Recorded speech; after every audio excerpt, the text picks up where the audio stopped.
IIT Kanpur ने brain stroke के लिए विश्व का पहला ऐसा डिवाइस तैयार किया जो कि स्ट्रोक के 1 साल बाद भी मरीज को बिल्कुल ठीक कर सकता है। आईआईटी कानपुर के मैकेनिकल डिपार्टमेंट की तरफ से तैयार करदा जदीद डिवाइस का नाम ब्रेन कंट्रोल इंटरफेस रखा गया है। ये डिवाइस ब्रेन को एक्टिवेट करता है जिससे स्ट्रोक के मरीजों की रिकवरी तेज हो जाती है। ये मशीन थेरेपी की जितनी जरूरत मरीज को होगी उतनी ही थेरेपी मशीन से मिलेगी।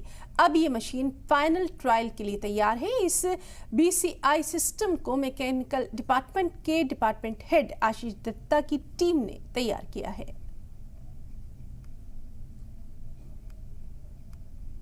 ये आधा घंटा प्रैक्टिस होता है, हाथ को खोलना या बंद करना खाली, और बाकी आधा घंटा होता है आपको मेंटल प्रैक्टिस जो है ब्रेन कंप्यूटर इंटरफेस के साथ, जो ये विजुअल फीडबैक दिखाया जाता है कि क्या करना है, हाथ को खोलना है या बंद करना है।